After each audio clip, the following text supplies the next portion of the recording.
welcome to our next podcast with Mr. Jomon Joy, CEO of Payomatics Technologies. कैसे हैं sir आप? All good, brother. Been some time. Last हमने जब discussion किया था हमारे पॉडकास्ट पे, so that was a good discussion. उसके बाद से लेके अभी तक, what are the things that you have been investing your time on? See, we've been working on multiple other sectors. जैसे हमने पहले शुरू किया था पेमेंट गेटवेज पे, तो उसके थोड़े पेन पॉइंट्स पे वर्कआउट किया, टेक थोड़ा स्ट्रॉन्ग किया. Now we decide to move on to some other verticals as well, because problems हर जगह है, टेक की requirement हर जगह है. So how we can solve the problem, that's what Payomatics works in. So yeah, many other projects in pipeline. Yeah. So it's safe to say that there are a lot of projects that Payomatics would be coming up with. Yeah, of course. चलिए, nice. And अभी recently आपको दुबई में summit में you were awarded as the C of the year. And अभी I guess Mumbai में भी आपका एक इवेंट था जहाँ पे you were awarded as the C of the year, and plus Payomatics also got the best upcoming fintech of the year. So congratulations on that. Thank So you. how's your whole team taking up the whole next level recognition, and is there any change that is coming on to your next strategy plan? See, it's always good कि जब हमारा काम recognize होता है market में and how differently we are doing, the uniqueness matters. तो हम लोग वही पुरानी चीज़ें नहीं करते आ रहे, because end of the day there are payment service providers, there are merchants. अब होता क्या है, इस ट्रांजैक्शन के बीच में बहुत सारे हिकअप्स आते हैं, तो there what we make the change. तो people are recognizing, people do understand, they accept कि हमारा टेक्नोलॉजी काम का है. That's why we are still sustaining, and recognition is always good. एक positive environment आता है, हमारा काम recognize होता है, तो Correct. so all in all it was good. Correct. Good to know that. So अब जो आज का पॉडकास्ट का मैं बहुत सिंपल सा एक बड़ा ब्रॉड वे में स्टार्ट करना चाह रहा था, दैट क्योंकि over the last few decades, जो मैंने आपसे लास्ट टाइम भी डिस्कस किया था हमारे पॉडकास्ट में, दैट टेक्नोलॉजी की वजह से कई सारे एडवांसमेंट्स आए. उन सारे एडवांसमेंट्स, चाहे वो पेमेंट मोड्स को लेके था या किसी भी चीज़ को लेके था, फाइनेंशियल पर्सपेक्टिव से हम लोगों ने बहुत एडवांस किया. But at the same time कुछ पॉलिसीज़ भी इनकॉर्पोरेट हुई थी कि उसको एक तरीके से, एक लहजे से चलाया जा सके हर चीज़, जो कि मेरे ख्याल से लास्ट टाइम भी हमने इस चीज़ पे बात किया था. Initially we started ahead with demonetization. 2016 का वो समय, 2000 के नोट बंद हुए, काफ़ी दुख दर्द पीड़ा सबकी वहाँ से कनेक्टेड थी, विच इवेंचुअली जो उसका मेन एजेंडा था, दैट वाज टू रिड्यूस जितने भी आपके ब्लैक मनी और उससे रिलेटेड सारी चीज़ें थी. But do you really think वो जो पॉलिसी चेंज हुआ, 2000 के नोट बंद किए गए, did that obviously come up with a boon, but वहाँ पे उसके कुछ रिपरकशंस भी आए, कुछ नेगेटिव रिपरकशंस भी आए? से देखो, पॉजिटिव तो मुझे कुछ भी नज़र नहीं आया. तो बड़े लेवल पे सरकार बैठ के सोच रही होगी, हम श्योर कुछ सोच के किया होगा. लेकिन एज अ कॉमन मैन, अगर मैं एक नॉर्मल इंसान की तरह सोचूं, ब्लैक मनी खत्म करना है तो छोटे नोट लेके हो, क्योंकि अगर ब्लैक मनी इकट्ठा कोई कर रहा है, तो अगर 100 का नोट इकट्ठा करना है उसको, तो ज़्यादा जगह लगेगी. हमने सीधे 2000 का नोट इन्वेंट कर दिया. तो आई डोंट नो क्या सॉल्व किया है, कुछ किया होगा हम श्योर. बट जैसे मैंने कहा, कॉमन मैन के अगर काला धन इकट्ठा कर रहा हूँ, तो मेरे लिए ज़्यादा आसान होगा ना 2000 करना. और अगर वो 2000 करना था, तो आप क्यों बंद कर रहे हैं उसको? तो मेरे को ऐसा लगता है कि चीज़ें क्लियर नहीं होती हमको कभी on a common ground. Whenever we decide on some policies, हम किसी चीज़ से शुरू करते हैं, उस पर कोई ब्लैक एंड वाइट क्लैरिटी नहीं होती, हम हर चीज़ को हवा में टंगे हुए छोड़ देते हैं. जैसे अगर आप अब हमारी इंडस्ट्री में देखोगे, गेमिंग पे इतनी सारी पॉलिसीज आ रही हैं. करेक्ट. वो बोलते हैं कि स्किल गेमिंग, जहाँ स्किल यूज होगा. मेरा नेक्स्ट सवाल था ये आपके लिए, बट प्लीज कैरी ऑन. तो जहाँ स्किल गेमिंग बोलते हैं कि वो ओके बोलते हैं, और लक बेस में पैसा इंसान का जाएगा. तो how do you define that? जैसे अगर Dream11 बोलो, it is a good platform. I am always like, I am not against these websites till the time we monitor them successfully and efficiently. अब Dream11 की बात करूँ, इतना अच्छा platform है. वो बोलते हैं कि स्किल्ड गेमिंग है. मेरे को समझ नहीं आता स्किल्ड गेम कैसे हो सकता है. वो हाउ डू यू प्रेडिक्ट कि आज मैंने 10 प्लेयर उठा लिए, वो कितने रन बनाएंगे? तो मुझे लगता है वो लक बेस में आता है, बट देन उसको स्किल गेमिंग के हिसाब से रखा गया है. मैं जो ना इस पर थोड़ा सा और पीछे चलते हैं, क्योंकि अब आपने बहुत अच्छा एक टॉपिक उठाया, मेरा बहुत इंटरेस्ट रहता है इसमें. थोड़ा सा पीछे चलते हैं टूवर्ड्स, पहले मुझे थोड़ा सा इसका आइडिया दीजिए, इंडिया में क्या स्किल्ड गेमिंग अलाउड है? सी स्किल अभी आप उस जो लास्ट नोटिस आया था गेमिंग पे, अगर आप देखेंगे तो उसमें कोई भी खुल के नहीं बोल रहा कि वो लीगल है इलीगल है। करेक्ट, यही मेरा उसको सवाल बीच है। में टांग दिया है। तो how do you define that? वो एक थ्रेड आपने नो जैसे वन कहा, can define, no one can Correct. Define it, it is the NPCI who decides कि ये ट्रांजैक्शन सही है गलत है। अब गेमिंग में हो रहा है तो see what I understand from the because I been into this industry for some time, हम लोग भी काफी मॉनिटरिंग करते रहते हैं ट्रांजैक्शंस पे, बट देन मुझे लगता है कि हमें मॉनिटर उसकी वेबसाइट के हिसाब से करना चाहिए। अगर मेरा कोई गेमिंग वेबसाइट है और मेरे गेम 100, 500, 1000, 2000 तक का है, तो मुझे मॉनिटर इस तरह से करना चाहिए कि ट्रांजैक्शन वही मैच करे। करेक्ट, अगर मेरा 100, 500 और 2000 का एमआरपी, हमारे नॉट एमआरपी, द गेम का कॉस्ट जो है, और मेरी ट्रांजैक्शन एक ही टिकट साइज उसका 10,000 जाता है, that's an area of concern, वहां रेड फ्लैग होना चाहिए। एग्जैक्टली। आई एम श्योर कर रहे होंगे, but then whenever we ask, आज के टाइम पे पीएसपीज भी गेमिंग को सपोर्ट करने से डरते हैं। ऐसा नहीं कि उनके पास टेक्नोलॉजी नहीं है, Correct. लेकिन उनको डर लगता है कि उनका लाइसेंस ना होल्ड पे चला जाए, कुछ प्रॉब्लम ना आ जाए, एनपीसीआई के रेड फ्लैग में ना आ जाए, आरबीआई का वो सब प्रॉब्लम्स ना आ जाए। तो ये सारा प्रॉब्लम इसीलिए बिकॉज इसमें कोई क्लैरिटी नहीं है। सो डू यू थिंक ये बैंक्स की तरफ से आरबीआई का जो ये नॉर्म्स आए, एनपीसीआई ने जो रिस्ट्रिक्शंस रखी, was it too harsh specifically for a gaming merchant? See, harsh तो तब होगा जब आप कुछ चीजें अगर आप बोलोगे कि ये 1, 2, 3, 4 पॉइंटर्स है, इसको फॉलो करना है, अगर नहीं होगा तो will be very strict, that's fine. मुझे ये बताओ ना, कहाँ लिखा है कि स्किल गेमिंग, स्किल लिख दिया उन्होंने, और आज के टाइम पे बताओ जितने भी हमारे रमी चल रहे हैं, या फिर हमारे जितने भी हमारे ये आपके क्रिकेट के वेब, जब आईपीएल शुरू होता है इतने सारे आते हैं, और आप देखो कि आज के टाइम में रमी भी इतना चल रहा है, Correct. उसमें कौन सा स्किल यूज हो रहा है, मेरे को नहीं समझ में। मेरा यही सवाल उसके लिए भी आता है कई बार, जो क्योंकि लूडो को भी लेके कई बार इस चीज़ को किया था, we are talking about the virtual coins over there, क्योंकि मोस्ट ऑफ द गेम्स वहाँ पे उन्होंने इस तरह का एक एजेंडा रखा है, वर्चुअल कॉइन्स खरीदते हैं, उसको यूज़ करके वो गेम खेलते हैं। बट कई बार सारे पीएपीजीज जितने भी बैंक्स हैं, करंट अकाउंट खोलने में कोई दिक्कत नहीं है, एग्जैक्टली मिट लेके उस पर चलाने में बहुत प्रॉब्लम है। एग्जैक्टली। तो दिस होल थिंग इज जो मुझे भी ऐसा लगता है, मैं इसी चीज़ के लिए तब दोबारा आपके उसी क्वेश्चन पे आता हूँ जहाँ से आपने शुरुआत किया था, स्किल्ड गेमिंग, और जब आपने नाम लिया ड्रीम 11 का, मैं खुद ये चीज़ समझना चाह रहा था कि स्किल्ड किस बेसिस पे, या किस बेसिस पे उसको ही सिर्फ अलाउ किया, या उसके जैसे बिग कंपनीज लाइक अभी ड्रीम 11 हो गया, MPL हो गया, then we have playing circle हो गया, माई 11 सर्कल हो गया। Why is that unfair for the other business companies जो अपना खुद का एक गेमिंग प्लेटफॉर्म बनाना चाह रहे हैं, and they are getting a tough time in getting the channel? मेरे को लगता है कि उनके पेपर वर्क स्ट्रॉन्ग नहीं होते, क्योंकि when you talk about these big companies, they have a team of compliance, they have multiple other departments who are taking care of the complete application. Correct. So when you're talking about these big players, what I think कि यहाँ पे क्या होता है कि वो लोग उन लोगों ने गेम इस तरह से प्रेजेंट किया हुआ मार्केट में, लेट्स से एक आईपीएल चल रहा है, and let's say we talk about a player X player की बात कर लो आप, तो उसका पूरा वो दो तरह से इसको, मेरे को हमेशा लगता है वो स्किल्ड और लक दोनों है इसमें, क्योंकि स्किल पे आप कैसे उसको स्किल पे इसलिए क्योंकि बंदा देख रहा है कि उसका पूरा हिस्ट्री देख रहा है कि इस सीजन में कैसे एक बंदा खेल रहा है, उसके बेसिस पे मैंने उसको लेट्स से बॉलिंग या रनिंग या किसी एस्पेक्ट पे भी मैंने उस बंदे को पिक कर लिया, अपनी टीम में डाल दिया। बट देन मेरा प्रॉब्लम कहाँ आता है, प्रॉब्लम यहाँ आता है कि आज के मैच में कैसे खेलेगा, वो तो लक बेस्ड हो गया ना, आपके लक पे डिपेंड करता है। Although I don't believe in luck, whatever happens वो आपके हाथ में नहीं है, आज कैसे खेलेगा, because we are talking about sport में कुछ प्रेडिक्शंस नहीं हो सकती बेस्ड ऑन पास्ट, कहते हैं उसका जो गेम चल रहा है, आज उसने इतना स्कोर कर लिया, इतनी अच्छी बॉलिंग कर ली, उसका लाइन स्ट्रॉन्ग चल रहा है, but then how can you predict कि आज भी वो वैसे ही चलेगा। Exactly.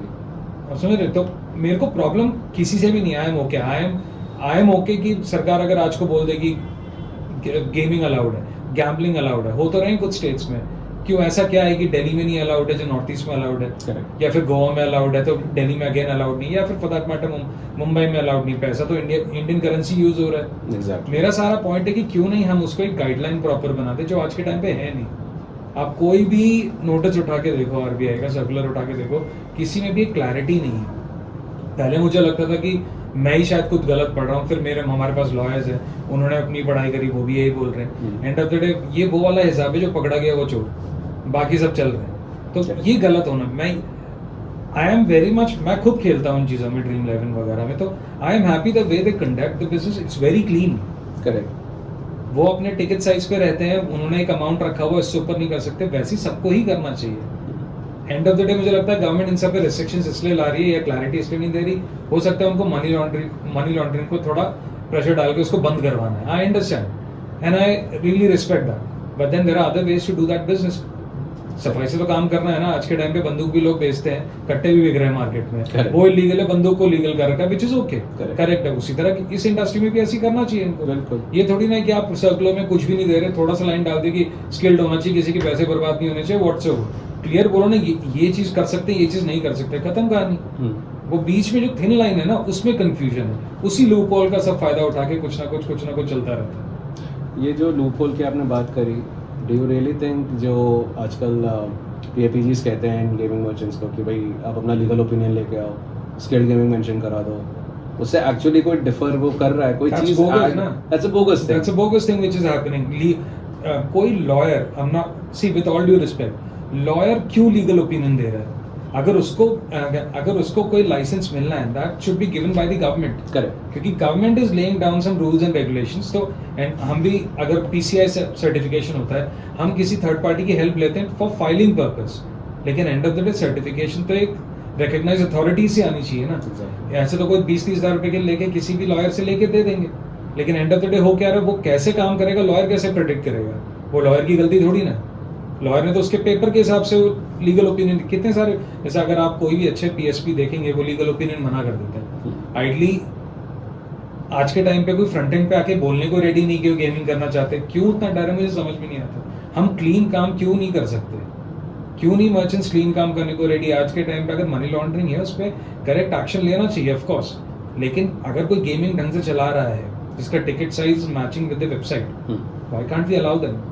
The second thing that actually brings my attention इन सब चीज़ों से, what's your take on the rising chargeback and the steps that they take? Because दोनों चीज़ आ जाती हैं जब भी PAPG बात करते हैं किसी मर्चेंट को सोल्यूशन देने के लिए.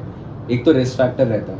Risk factor majorly, I am not saying the 100%, but major risk factor जो वो डिफाइन करते हैं, that they say on the basis of the firstly the chargeback, coming chargeback. Secondly जो आपने टिकट साइज़ का जो बात किया, 1000 रुपए तक के गेम होंगे मैक्सिमम, अचानक से एक ट्रांजैक्शन आ जाती है, वहाँ पे पेल दी जाती है 25,000 की, so that becomes as a problem. So what's your take on this, the first pointer that I talked about, chargebacks? See आप अगर लेट्स से कि मैं एग्जांपल देता हूँ, अगर आप एक शोरूम के ओनर हैं, बंदा आके आपसे गाड़ी ले रहा है, आप उससे लिखवा तो नहीं सकते ना कि एक्सीडेंट नहीं होना चाहिए. तो it's part of the game. अगर आप ऑनलाइन ट्रांजैक्शंस कर रहे हो, चार्जबैक्स आएंगे. हालांकि पुराने ज़माने में भी होता था, हम कोई परचून की दुकान से कुछ लेके जा रहे हैं, खराब होगा तो हम वापस देते थे, वो 2 लोगों के बीच में थी. अब ये जो गेटवे की बात कर रहे हैं हम, जब पेमेंट ऑनलाइन चल रहा है, there are many parties involve, तो सबके अपने रूल्स एंड रेगुलेशंस आ गए हैं. अगर चार्जबैक अगर ऑथेंटिक है, वैसे चार्जबैक ऑथेंटिक होता नहीं है, अगर वो गलत है तो that has to be refunded. अब उसके पीछे का आपको मॉडल समझना है कि वो चार्जबैक मल्टीपल टाइम्स आ रहे हैं, फिर तो उसका वो मॉडल ही गलत है, वो धंधा ही क्लियर नहीं. तो आपको लगता है सर कि इसमें मॉनिटरिंग का ज़्यादा रोल है? बिकॉज जैसे आपने कहा चार्जबैक अगर रिकरिंग वो लगातार आ रहा है, that's a flag, that's coming as a flag. But most of the time chargeback users करते हैं और उसके लिए भी बहुत सारे स्कैम जो बहुत वो चल रहा है, जो हम मोस्ट प्रॉब्ली एक और लंबे डिस्कशन में बात करेंगे about that. But because of all those things also the whole the orchestration जो इन्होंने पूरा, जिन्होंने अपना पेमेंट गेटवे प्रोवाइड करना शुरू किया था, now they are taking a back now with the upcoming saying कि नहीं भैया RBI अप्रूव नहीं कर रहा, बैंक के ये टर्म्स हैं. ये सारी चीज़ें जब मिसमैच होती हैं, आई गेस चार्जबैक का ये जो एक इशू हमने अभी बात किया, वो तो अपना रेज हो ही रहा है, उस चीज़ की वजह से भी प्रॉब्लम आ रही है. But chargeback is something that is coming from the users. उस गेम का अगर प्रॉब्लम होता है पर्टिकुलरली, तब आई डोंट थिंक सो जो ये हमने अभी इशू रेज किया कि गेमिंग मर्चेंट्स या उनको सोल्यूशन मिलने के लिए इतना प्रॉब्लम क्यों आता है. What's your take, what's your thinking about it? See now we need to understand कि चार्जबैक आ क्यों रहे हैं. जैसे आपने बोला यूजर्स की तरफ से काफ़ी आते हैं. अगर एक कुछ होते हैं फिनिकी कस्टमर्स जिन्होंने पे कर दिया, उनको गेम पसंद नहीं आया, उन्होंने सीधे चार्जबैक फाइल कर दिया. अब अनपढ़ लोगों का कोई इलाज तो है नहीं, उसमें एक रिफंड का भी ऑप्शन होता है, वो नहीं करते. फंसता PSP है. करेक्ट. प्रॉब्लम ये सारी आ जाती है. We need to understand chargeback हुआ कैसे. तो उसमें जो हमारी टीम बैठी हुई है, दे इन्वेस्टिगेट. जो हमारे कंप्लायंस है, दे आल्सो इन्वेस्टिगेट कि वो हुआ कैसे. तो वो तो ट्रैक हो जाता है. अगर उस कस्टमर ने पेमेंट करी है अपने कार्ड से, then he should go with the refund thing. Not chargeback. Correct. लेकिन उनके पास चार्जबैक ऐसे दिख जाता है कि उनके पैसे सेव हो गए, वो लगता है। तो एवरीथिंग सी हर चीज से जुड़ी हुई है यहाँ पे। It's a chain which is happening. बीच में कट मार देते हैं ना तो सब लूप में आ जाते हैं। तो हम इसमें पीएसपी को हर टाइम गलत नहीं बोल सकते, हर टाइम यूजर्स को भी गलत नहीं बोल सकते। तो there is no particular take on to it. मैंने बोला ना, that's part of the game, it happens. So इसलिए टीम बैठी हुई है, टीम बैठी हुई है, मेरे पे कंप्लायंस टीम बैठी हुई है। दे इन्वेस्टिगेट कि क्या हो रहा है क्या नहीं हो रहा है, along with banking partners of course. तो ये चलता रहेगा, इसको ये बंद नहीं हो सकता। उसी तरह जैसे रोड पे गाड़ी चल रही, चाहे 100 चला लो, 800 चला लो, एक्सीडेंट हो सकता है। करेक्ट। तो कुछ नहीं कर सकते कुछ चीज़ों का। Very well said. चलिए, इससे मैं अपने नेक्स्ट क्वेश्चन पे आता हूँ। 28% जीएसटी 1 अक्टूबर से जो ये इम्प्लीमेंट हो रहा है, व्हाट्स योर थॉट? सर सारे थॉट लेके आप मुझे ट्रबल में डालोगे तो आई गेस ऐसी, अगर आप मेरा पर्सनल ओपिनियन पूछोगे तो मुझे ऐसा लगता है कि गेमिंग में जो जीएसटी ले रहे हैं उसको भी हमें सैग्रीगेट कर देना चाहिए depending on the ticket size. अगर कोई बंदा कोई स्टेज पे 500 रुपये दे रहा है तो उस पर लोवेस्ट जीएसटी डालो। अगर if you are playing more than let's say 5000 rupees वाला गेम, उस पर 28% डालो। But then that's my personal opinion, मैं कुछ कर नहीं सकता। अगर सरकार को लग रहा है कि सरकार का simple what I have seen कि वो भी एक बिजनेस कर रहे हैं अपने एंड पे, जहाँ ज़्यादा बिजनेस बूम दिख रहा है उनको, वहाँ पे ज़्यादा जीएसटी डाल देते हैं। So I can't comment much on to it, but that was my personal opinion. क्योंकि इवेंचुअली 18% से स्टार्ट हुआ, एंड जो लेजिट धंधा कर रहे हैं गेमिंग मर्चेंट्स और जिनके टिकट साइज नॉर्मली उसी तरह से होता है जो गेम खेलने के लिए होता है, they are going to face a lot of normally going to face a problem. It's just a phase. Exactly, it's just a phase. हम भी टैक्स देते हैं, हम अपने इनकम पे भी देते हैं, फिर इनकम से कमाए हुए पैसों पे मैं जाके जीएसटी भी दे रहा हूँ, इनडायरेक्ट टैक्सेस भी दे रहा हूँ, रोड बनता है तो उसके पैसे दे रहा हूँ, मेरी सोसाइटी में रह रहा हूँ किसी चीज़ का उसका मेंटेनेंस दे रहा हूँ। वो हमारे पीएम ने बोला हुआ है ना कि आत्मनिर्भर रहो।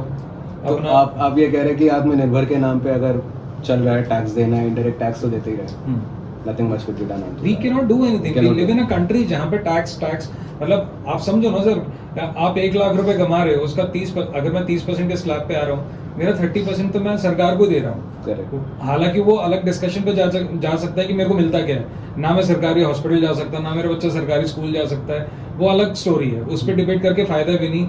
ये पहले भी बहुत लोगों ने बात करी हुई है, ये सब बातें चलती रहती हैं। सरकार को ये पता है 2 लोग बात करेंगे, शांत हो जाएंगे, चुप हो जाएंगे। पेट्रोल के रेट बढ़ जाते हैं, हम एक दिन हल्ला काटते हैं, अगले दिन से वही पेट्रोल लाइन लग रही है, हम फुल टैंक करके चल रहे हैं। तो ये चलता रहेगा, इसका कोई इलाज नहीं है। Neither I really want to get into that. जैसे चल रहा है चलते रहने तो अपना बिजनेस बढ़ाएगा, और कोई ऑप्शन नहीं। चलिए, that's good to know. And खैर, आपने जवाब तो दे ही दिया था, बट मैं एक बार दोबारा ये चीज़ पूछना चाहूँगा related to the taxation part itself. Now initially payouts पे जो गेमिंग कंपनीज payouts करते थे, उनका एक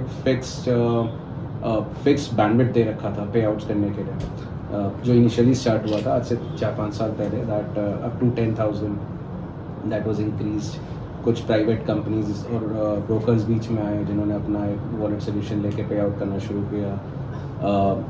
what's your take on the solutions that are available in the market for the payouts, plus इन सब चीज़ों की वजह से आपको लगता है कोई रिस्ट्रिक्शन आएगा in terms of the overall money flow? पैसा पेन में आ रहा है, वो अपना पे आउट्स करते हैं अपने विनर्स को, जितने उनके यूजर्स होते हैं, सारी चीज़ें, बट एक रिस्ट्रिक्शन आ जाता है। अब restriction as in terms of कितना अमाउंट वो पे आउट कर सकते हैं, वो सारी चीज़ें डिपेंड करता है टैक्सेशन सिस्टम पे भी। वो सारी चीज़ें डिपेंड करती है कि वो गेमिंग कंपनी कितना उसमें पैसा बना रही है, कितना उसका प्रॉफिट बन रहा है, कितना वो अपना एज ए कैशबैक और एज ए रिवॉर्ड पॉइंट वो भेज रहा है। बेसिस आज तक तो वॉलेट सिस्टम मेजरली चलता है, तो फिर धीरे धीरे NEFT, IMPS और UPI का भी पे आउट सिस्टम शुरू हुआ, which kind of eased up every other thing, but again वो एक रिस्ट्रिक्शन आया था in terms of the pay out amount because of the taxations as well. See again हम उसी पॉइंट पे डिस्कस कर रहे हैं कि टैक्सेशन के चक्कर में लोग पे आउट्स नहीं लेना चाह रहे। मेरा पॉइंट ये है कि अगर आप 30 रुपये कमा रहे हो, 5 रुपये टैक्स दे रहे हो, फिर 25 रुपये का प्रॉफिट तो है। प्रॉब्लम वहाँ पे आती है जब ग्रे एरिया में आप पे आउट्स कर रहे हो, जब मर्चेंट ही अपने पे आउट्स अपने वॉलेट्स, पहली बात तो वॉलेट्स पे ले ही क्यों रहा है। मेरा सवाल यही है, अगर आपका क्लीन बिजनेस है, आपका पैसा वॉलेट पे भी जाएगा, उसके बाद भी आप कहीं ना कहीं I am against crypto, because वो प्रॉब्लम क्या होता है कि खेल हमारे कंट्री में रहा है, हमारा टेक यूज कर रहा है, सब कुछ यहाँ से होके क्रिप्टो में पैसा मेरा कंट्री का बाहर जा रहा है, ले जाओ बाहर, कोई दिक्कत नहीं है, टैक्स तो दो। करेक्ट। चाहे हमको उससे फायदा हो या ना हो, we are following a law, we should abide by it. मेरा सिंपल ये चीज होता है, या तो उसके लिए लड़ो अगर गलत लग रहा है, अगर लड़ नहीं रहे तो that means I am accepting it. If I am accepting it, I have to follow the channel. तो अगर आप पे आउट्स वॉलेट की बात करते हो, मैं हमेशा उसके अगेंस्ट रहता हूँ। क्यों करना है आपको पे आउट वॉलेट में, किस चीज को छुपा रहे हो आप? चाह रहे हो कि एक अमाउंट रखें कि 10,000 से नीचे, जिससे उसको अपना पैन कार्ड ना देना पड़े, whatever the reason is, why do you want to hide that money, you are earning, so you are supposed to pay the taxes. और रही बात अकाउंट में आने का, if you can justify, account freeze होते हैं, कुछ funds अगर आएंगे उसके बाद अनफ्रीज भी हो जाते हैं if you show the proof. अब प्रूफ नहीं दिखा पाओगे तो वो पैसा जस्टिफाइड नहीं है ना सर। तो if you talking, if you are going like if you going to future जहाँ पे कैशलेस इकोनॉमी बनाना चाहते हैं, the agenda is to get all the money white. ये सारे सवाल दुबई में क्यों नहीं होते? क्योंकि यहाँ पे आपके हाथ में कैश है, वो भी वाइट है, अकाउंट में पड़ा है, वो भी क्या है, क्योंकि वहाँ टैक्सेस नहीं है। हमारे कंट्री में टैक्सेस है, तो यहाँ का तरीका और वहाँ के तरीके में अलग, सब कुछ डिफरेंस होगा। So talking about your pay out system, I guess like pay outs जो अकाउंट जिस किसी को जा रहे हैं, that should be genuine, grey areas नहीं होने चाहिए। क्योंकि I hope you understand what I am saying कि अकाउंटिंग मर्चेंट का, पे आउट अकाउंटिंग मर्चेंट का, यहाँ से पैसा इधर से उधर कर रहे हैं, उन्हीं को प्रॉब्लम आती है कि मेरे को वॉलेट में डालना है, टैक्सेस कम करो। क्यों कम करना है? आप कमा रहे हो ना, हम भी दे रहे हैं, आप भी दे रहे हो।